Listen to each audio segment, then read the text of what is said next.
Well, good morning, ladies and gentlemen, and a very warm welcome to Government House, Yarralumla. Dawa Nuna, Dawa Nunawil.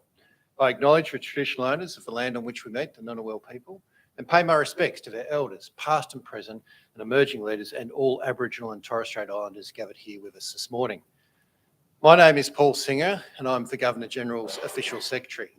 And as this badge signifies with its cross quills, I'm the Secretary for the Council for the Order of Australia, the body which makes recommendations to the Governor-General in the General Division. The Governor-General is both the Chancellor of the Order and the Principal Companion of the Order. And I'm also the Secretary of the Australian Bravery Decorations Council, the body which makes recommendations to the Governor-General for Bravery Awards. Before we start the ceremony this morning, I'd like to acknowledge among our distinguished guests, Commodore Fiona Sneath, representing the Chief of Navy, Major General Douglas Laidlaw, representing the Chief of Army, Air Vice Marshal David Schull, representing the Chief of Air Force, Commissioner Rhys Kershaw, the Commissioner of the Australian Federal Police, Ms Kerry Hartland, the Director General of the Australian Secret Intelligence Service, Major General Paul Simon, the former Director General of the Australian Secret Intelligence Service, and Dr Brian Babington, representing the National President of the Order of Australia Association. Welcome all. The Australian Honours System provides a wonderful mechanism through which we as a nation can recognise and celebrate ordinary people who do extraordinary things. Since its inception in 1975, almost 400,000 people have been recognised for their meritorious, bravery, military or national service. The Order of Australia is the principal means of recognising outstanding service, and it's important to note that nominations come from all areas of the community. Anyone can nominate. Today is a special day, not only for the recipients, but also for their friends, their families and the communities. Today when we celebrate a diverse range of impressive achievements and service. My colleagues and I here at Government House are privileged to play a small part in the recognition and celebration of that service, and we look forward to making this morning a day you'll recall with pride for a long time to come. Shortly I'll invite you to stand for the arrival of Her Excellencies the Governor-General and Mrs Hurley, and then please remain standing and join in the singing of the first verse of the Australian National Anthem. The investiture will then begin and proceed in the order listed in your programs. After I read the names and citations, the recipients will enter from the doorway on my right, and after they've been invested by the Governor-General, they'll return via the central aisle to take up their seats at the back of the room. And it's at this point you might like to show your appreciation with a short applause. At the conclusion of the ceremony, the Governor-General will say a few words, and then once formalities are concluded, I'll invite the recipients to join with Her Excellencies out on the state entrance stairs for an official photograph. And then after the photograph, we'll invite all guests and recipients out onto the Vista lawn where refreshments will be served. So ladies and gentlemen, please relax and enjoy this very special occasion. Ladies and gentlemen, would you please stand for the arrival of Her Excellencies the Governor-General of the Commonwealth of Australia, Mrs Hurley, and the singing of the Australian National Anthem.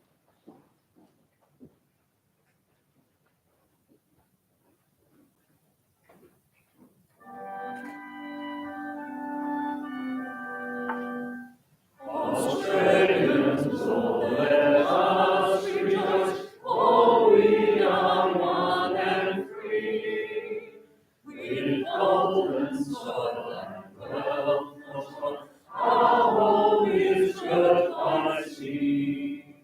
Our land abounds in nature's gifts, of beauty rich and rare.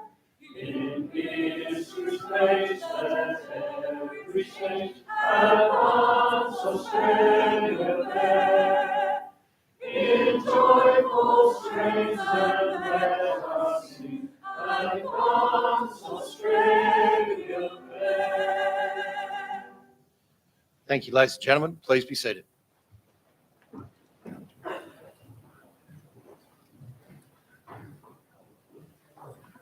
Good morning, and again a warm welcome to Government House at Yarralumla, Belinda and I and the staff here at Government House on a very special day in the life of our recipients, their families and indeed our nation. I also begin by acknowledging that Yarralumla sits on the land of the Ngunnawal people.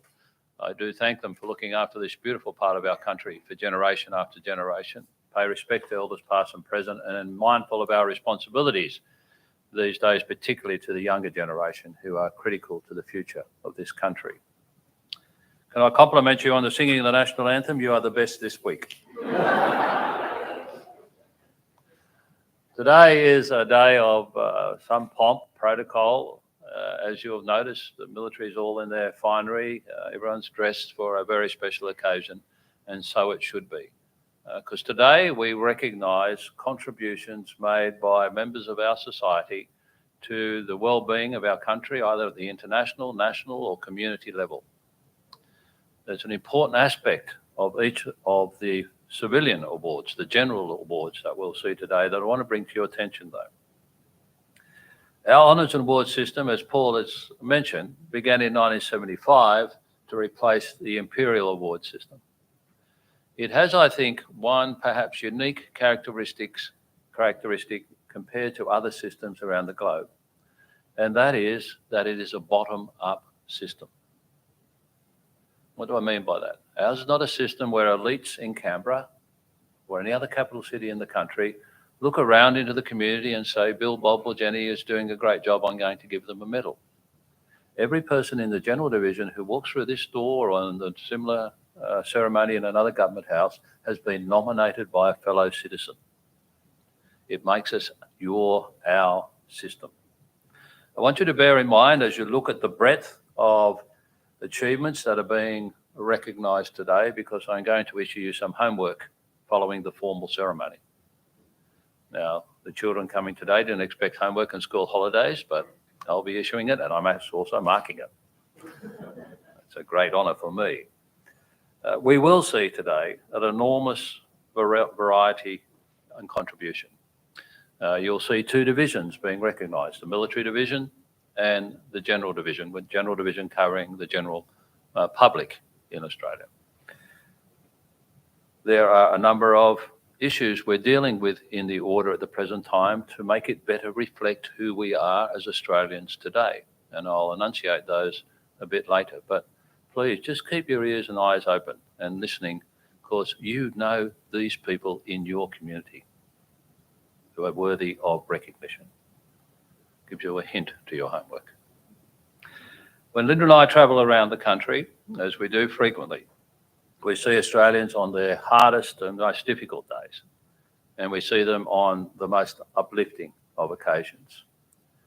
Throughout all those experiences, the words, the passage, the phrase, the description that comes back to us all the time, which we use here constantly at Government House, is there is an enormous richness of spirit in the Australian people. At heart, we're a very good people. It makes me very optimistic for Australia, seeing the quality of the people every day of the year as we experience it. And today we're privileged in a small set today, and about 17 or so, to see that richness of spirit at play. So my congratulations to the recipients for what you represent nationally. Could I make a particular comment to families, particularly partners of the recipients today? I know how this works. I've been someone sitting with me, working with me for the last 52 years. I know that you cannot do what you do to be acknowledged, to reach some of these positions, to be acknowledged for the achievements without support at home. So I'm deeply appreciative of your efforts as well. This acknowledges you today as much as the recipients. And indeed, they probably should take you shopping to say thank you. So please relax. You are allowed to breathe and clap when Paul tells you to do so. But I want you to enjoy this occasion. It's almost a family occasion as we come together to celebrate some great Australians. And I'll begin the official ceremony. Thank you.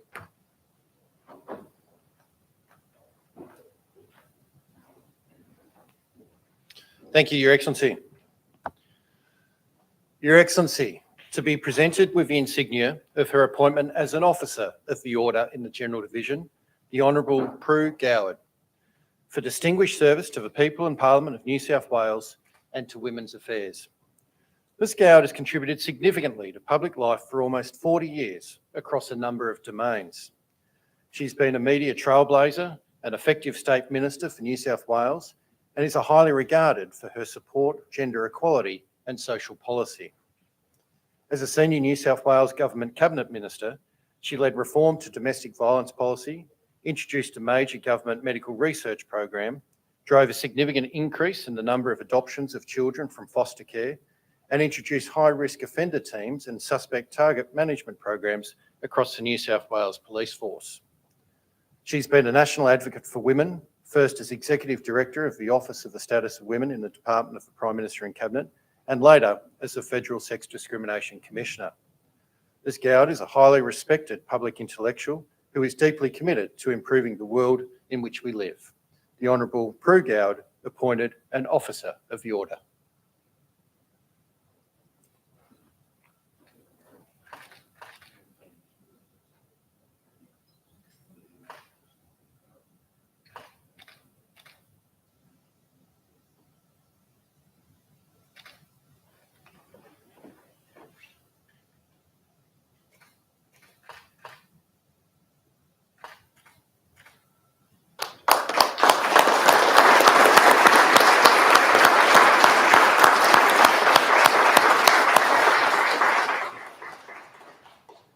Appointed a Member of the Order in the General Division, Mr David Templeman, for significant service to community health administration and governance.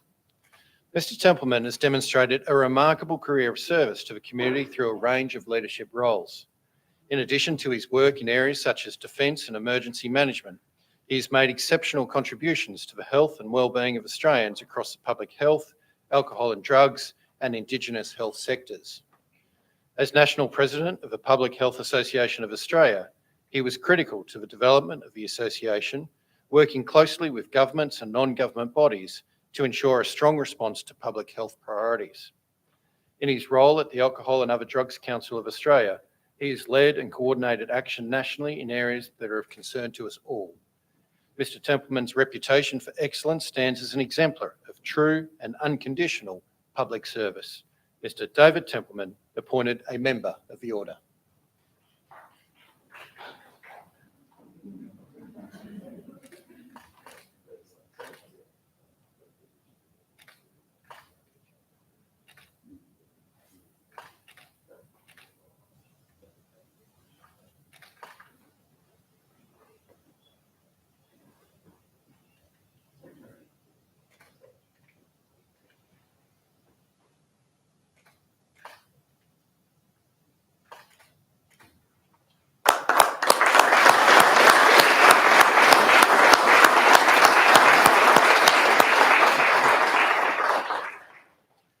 Appointed a Member of the Order in the Military Division, Air Commodore Kirley Deering, for exceptional service to the Australian Defence Force in strategic engagement, integration of women in Afghan society, and military responses to international and domestic operations. Air Commodore Deering has held a range of specialist and staff appointments and seen extensive active service during her more than 30-year Air Force career. As the inaugural liaison officer in the United States Pacific Air Force, she developed critical ties between Australian and US Air Forces in a number of capability-related areas. Throughout 2018, she was a Senior Gender Advisor on Operation Resolute Support, enhancing our reputation as a key proponent of the implementation of the United Nations Security Council Resolution Women, Peace and Security in Afghanistan. Furthermore, she delivered exceptional outcomes in Joint Operations Command, including overseeing logistics planning and execution of our withdrawal from Afghanistan and the Middle East region. Air Commodore Deering also provided extensive logistics support to federal, state and territory authorities responding to major bushfires, floods and the COVID-19 pandemic. Air Commodore Kirley Deering, appointed a Member of the Order.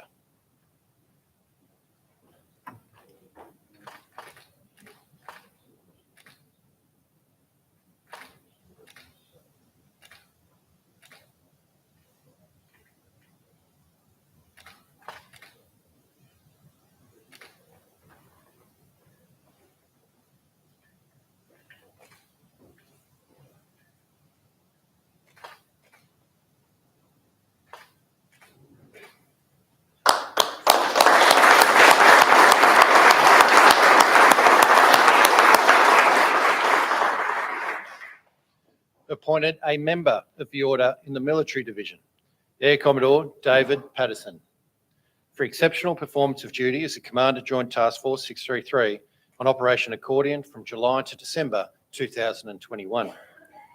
Air Commodore Patterson had national command authority and control responsibilities for 1,000 Australian Defence Force and Defence civilian personnel throughout the Middle East region on Operation Accordion. He also exercised national command of Operations Manitow, Okra, High Road and Albury. He expertly led the Joint Task Force, achieving assigned tasks despite the restrictions imposed by COVID-19.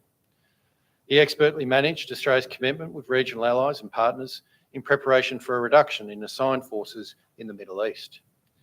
He was also instrumental in the successful operations outcomes for the Afghanistan non-combatant evacuation operation in 2021, which involved the evacuation and airlift of 4,100 Australian citizens and approved Australian visa holders from Kabul. Air Commodore Patterson's efforts have enhanced the reputation of our government, the Australian people, and the Australian Defence Force on the international stage. Air Commodore David Patterson appointed a member of the Order.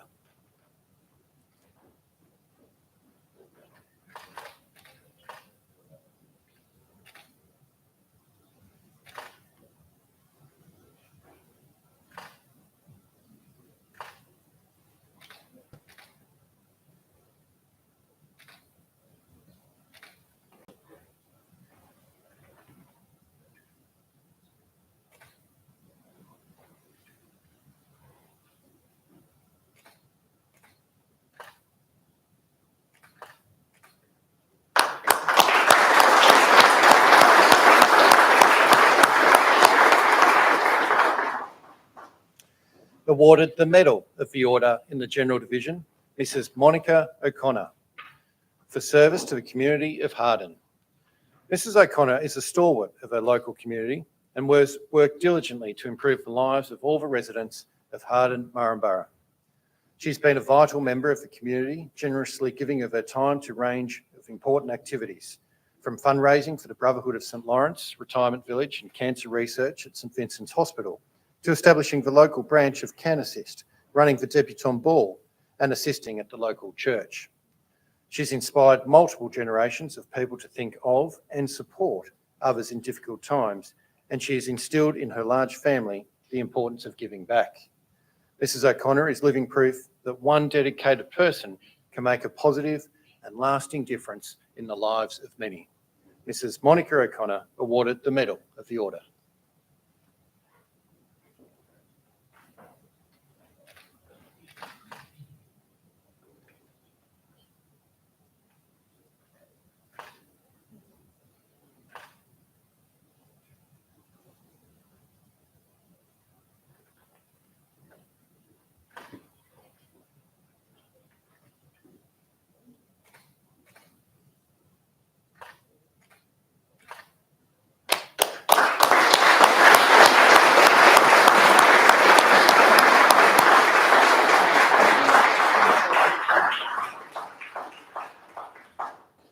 Awarded the Medal of the Order in the General Division, Mr. Glenn Roth, for service to education.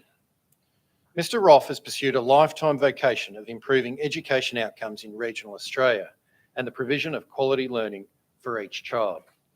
Throughout his 50-year career, he served in a range of primary and secondary schools and held executive positions at the education system leadership level in Catholic education offices in 2 dioceses in different states.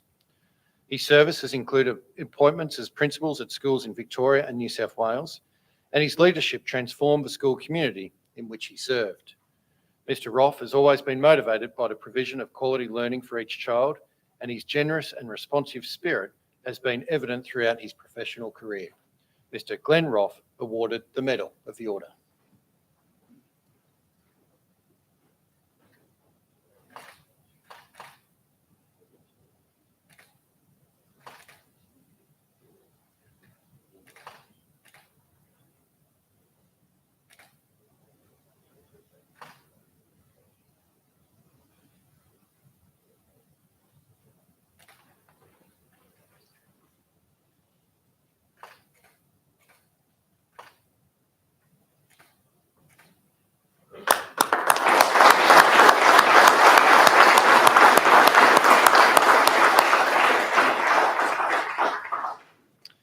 awarded the Medal of the Order in the General Division, Mr. Kenneth Stone, for service to the community through a range of organisations.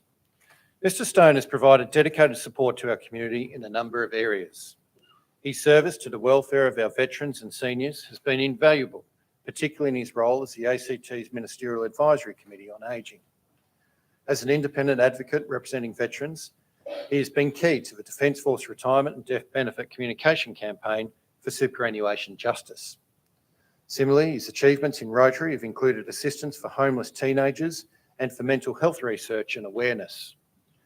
He was also served as a member of the Progress Association Committee for a number of years, including as president of the Jerrabomberra Progress Club on 6 occasions.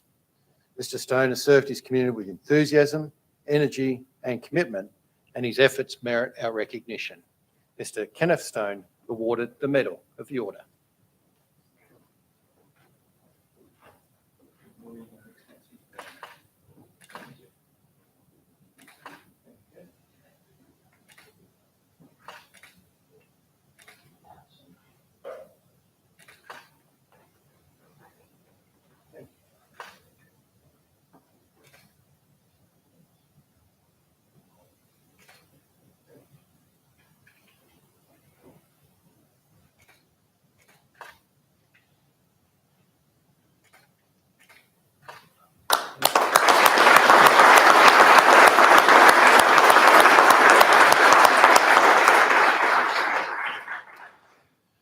Awarded the Medal of the Order in the General Division, Mrs. Carmel Weatherburn, for service to netball.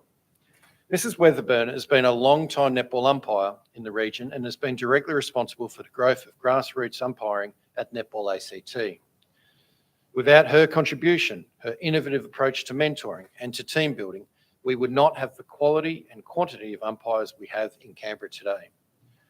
She has held many volunteer positions of Netball ACT and has committed an incredible amount of time to pass on her skills and experience to other umpires, coaches and players.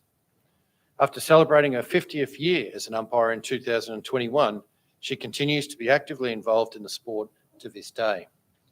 Mrs. Weatherburn's inclusive attitude and dedication to netball has helped to improve the quality and enjoyment of this sport for our community. Mrs. Carmel Weatherburn awarded the Medal of the Order.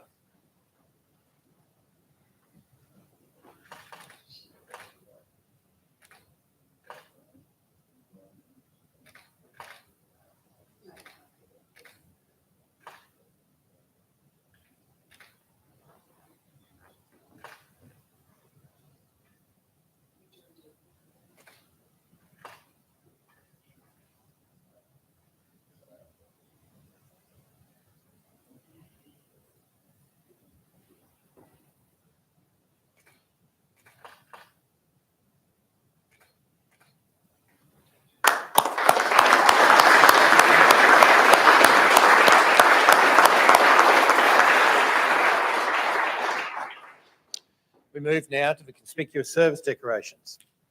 Awarded the Conspicuous Service Cross, Commander Andrew Newman, for outstanding achievement as the MH60 Seahawk Romeo Helicopter Capability Assurance Program co-lead from December 2019 to December 2021.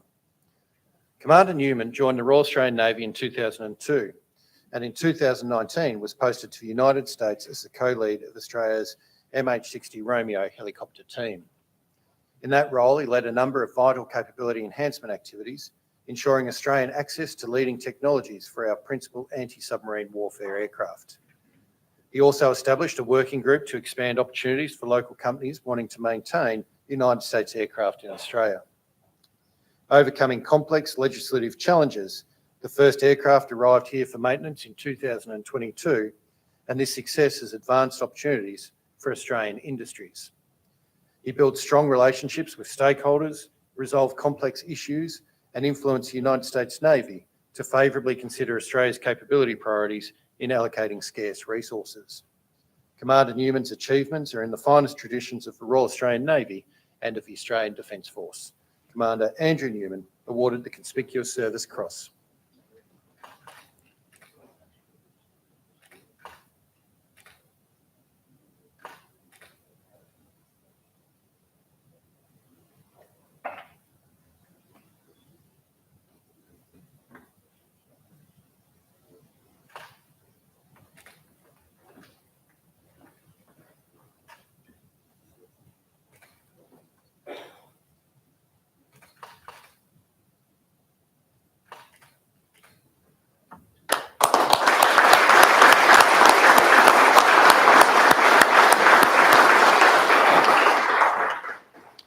awarded the Conspicuous Service Cross, Colonel Michael Scott, for outstanding devotion to duty in non-warlike operations as the Acting Head of Military United Nations Truce Supervision Organisation from October 2019 to October 2021. Colonel Scott's tenure with the United Nations was characterised by significant regional and global events. His insight and awareness of sensitive matters enabled him to steer the Truce Supervision Organisation through these potential flashpoints. He led engagement with military staff across 27 troop contributing nations, civilian personnel, representatives of 5 mandate countries, and senior representatives of the diplomatic community. He negotiated complex and sensitive issues and balanced a focus on favourable outcomes with a respectful demeanour. Of particular note, he increased female representation on the mission by 33% in his first year. Colonel Scott's performance was of the highest order, and he enhanced the reputation of Australia and the Australian Defence Force among senior leaders in the United Nations. Colonel Michael Scott awarded the Conspicuous Service Cross.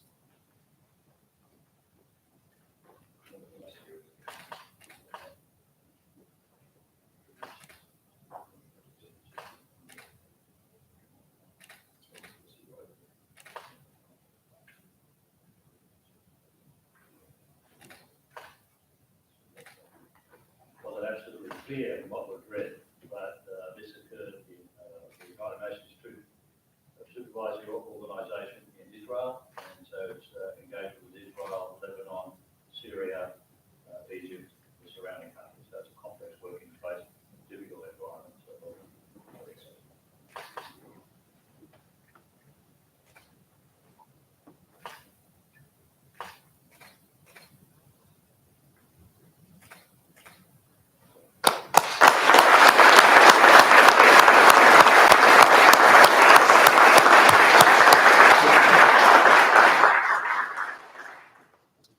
Awarded the Conspicuous Service Cross, Sergeant Alicia Clarkson, for outstanding achievement in maturing the Office of Head of Air Force Capability and establishment and sustainment of the Office of the Australian Defence Force Space Commander.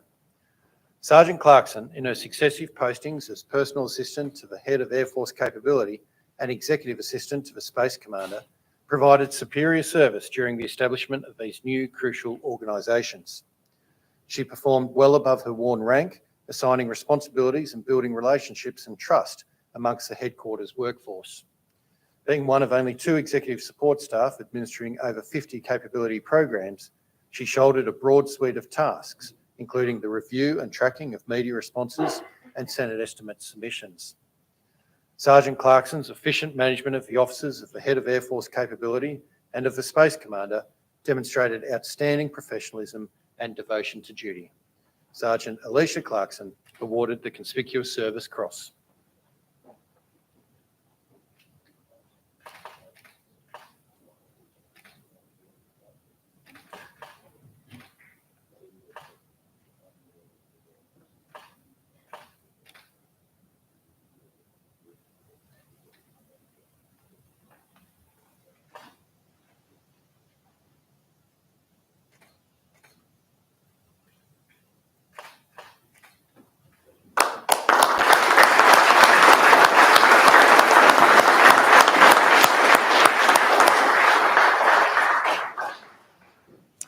Awarded the Conspicuous Service Medal, Lieutenant Colonel Marcus Doherty, for meritorious achievement as a Staff Officer Grade 3 for Quantum Technology within Future Land Warfare Branch, Army Headquarters, and delivering Army's Quantum Technology Roadmap and driving innovation in emerging technology.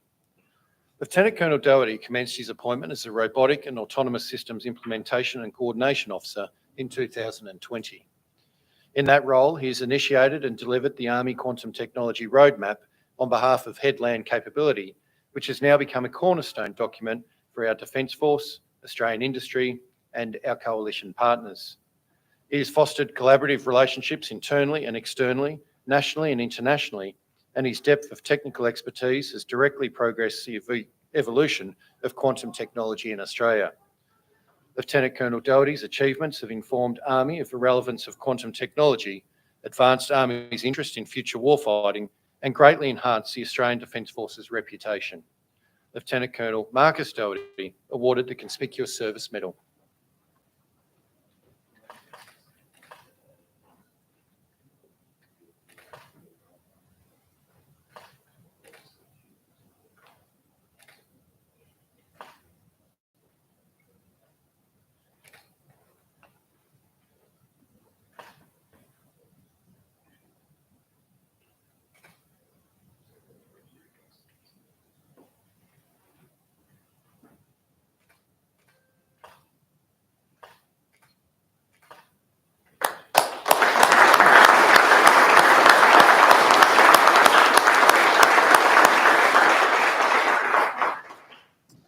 Awarded the Conspicuous Service Medal, Warrant Officer Class 1 Tanya Graham, for meritorious devotion to duty as a Strategic Distribution Enterprise Advisor within the Directorate of Force Structure Army in the conduct of Land Combat Capability Review and fundamental reform of Defence's land materiel management processes.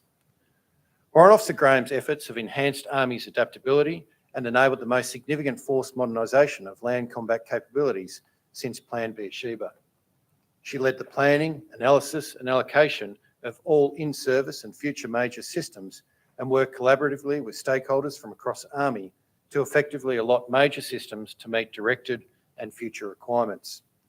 She was instrumental in the allocation of over 24,000 small arms, support weapons and soldier system items, 4,000 in-service and future vehicles, and 3,000 communication systems across 50 current and future unit establishments. Warrant Officers Graham's innovation in equipment establishment reform simplified processes, reduced the backlog of requests, and improved land materiel management across the Australian Defence Force. Warrant Officer Class 1 Tanya Graham, awarded the Conspicuous Service Medal.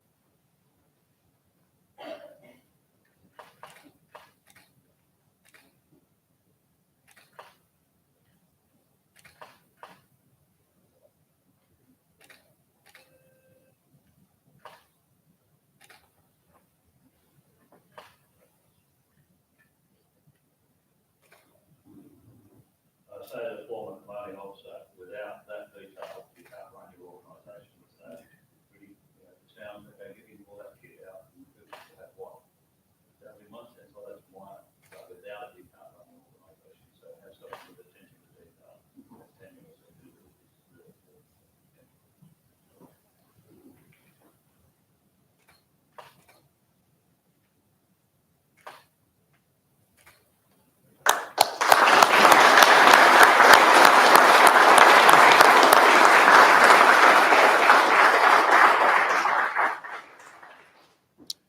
We move now to the Meritorious Service Awards.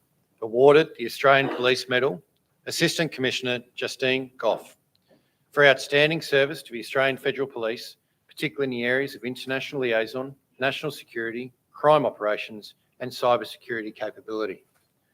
Assistant Commissioner Goff joined the Australian Federal Police in 1990 and initially served as a federal agent in national investigations. During her extensive policing career, she has led a range of areas across the force, including ACT policing, serious and organised crime, crime operations, and national security.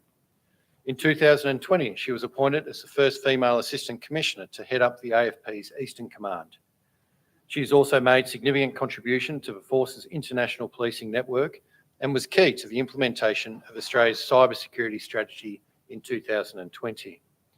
Assistant Commissioner Goff has been a mentor to many serving members and has championed inclusion, diversity and commitment to the development of women across the Australian Federal Police. Assistant Commissioner Justine Goff, awarded the Australian Police Medal.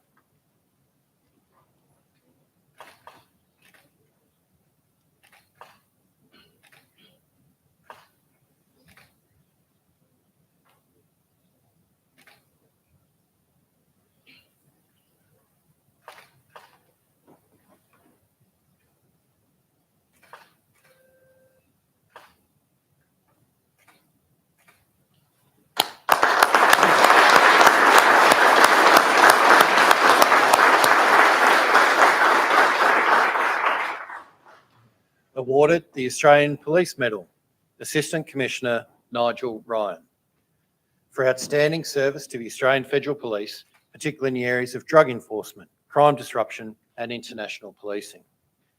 Assistant Commissioner Ryan joined the Australian Federal Police in 1994 and was deployed to ACT Policing, where he worked in the regional investigation and drug teams. He subsequently served in leadership roles in a range of crime teams and became an expert in drug enforcement.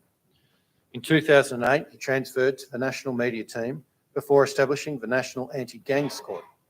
He was also responsible for coordinating the Australian Government's emergency response and investigation into Malaysia Airlines MH17 disaster. He then led the international engagement teams and served in other roles, including as Chief of Staff and Command of the Australian Federal Police's Operation Ironside. Assistant Commissioner Ryan's service history and steadfast commitment are testament to his dedication to protecting the Australian community. Assistant Commissioner Nigel Ryan awarded the Australian Police Medal.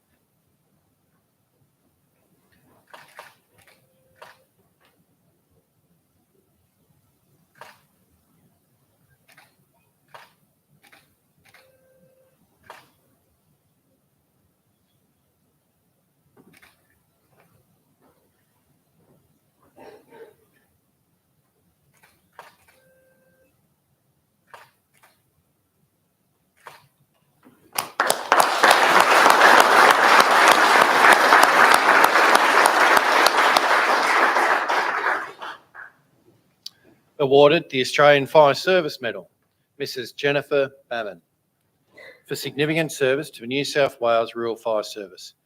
Mrs. Bammon joined the Surf Beach Rural Fire Brigade after a major fire impacted the area in January 1994. Since that time, she's held various operational and administrative roles, including as Deputy Captain, Senior Deputy and Brigade Captain. In 2013, she became one of the first female group officers elected for the Far South Coast District and Region, a position that she currently holds. She has multiple qualifications across all facets of operational activities, willingly shares her knowledge and experience with others, and has been instrumental in the development and mentoring of junior brigade members. Mrs. Bammon, with her extensive incident management experience, served as Divisional Commander for the Currowan and Clyde Mountain fires for numerous days during the 2019-2020 bushfires.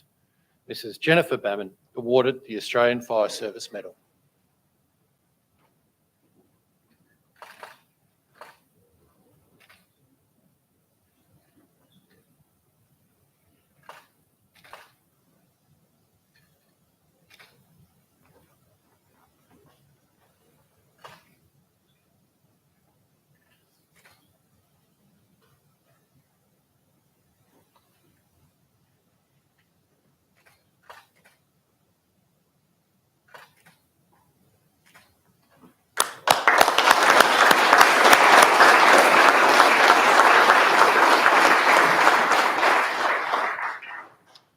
Your Excellency, ladies and gentlemen, that concludes the presentations. We've acknowledged each of our recipients individually. I think it appropriate now to acknowledge them as a group. Congratulations to you.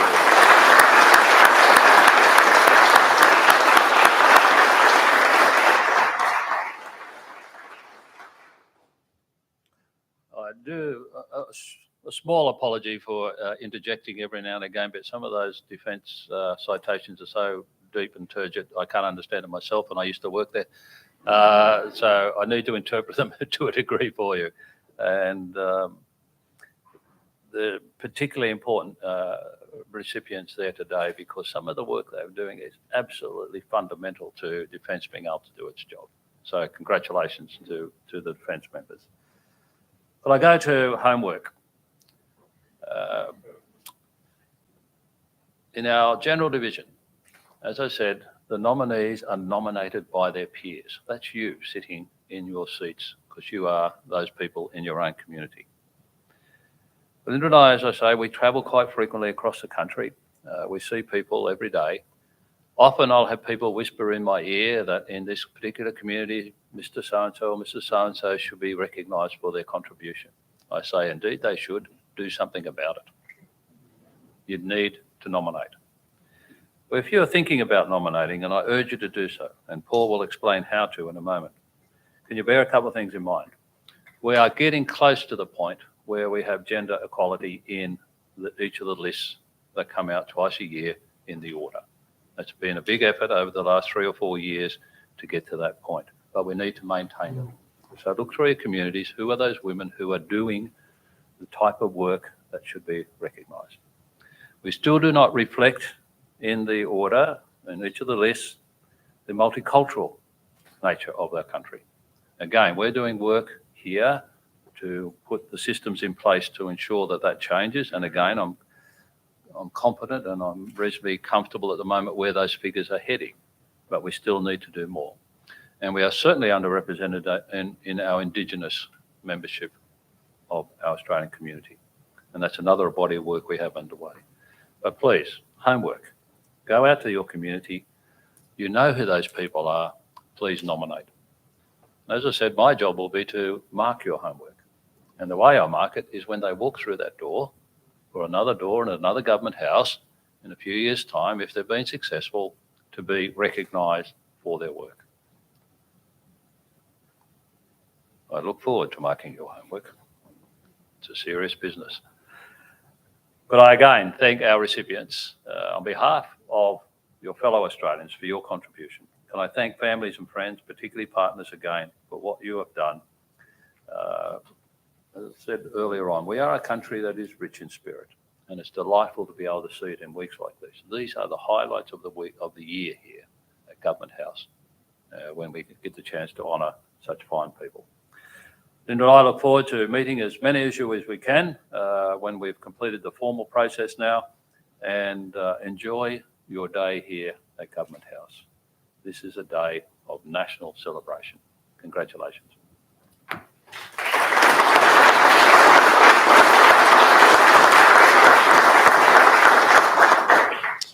Thank you, Your Excellency.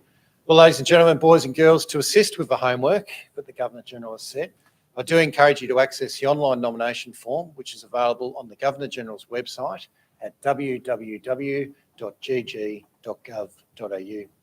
As the Governor-General has said, it's a relatively straightforward process, and we look forward to welcoming those that have been successful through that process back here at Government House in the not too distant future for an investiture such as this. I now invite the recipients to join with Their Excellencies on the State Entrance stairs for an official photo. Would you please stand for the departure of Their Excellencies, the Governor-General and Mrs. Heller.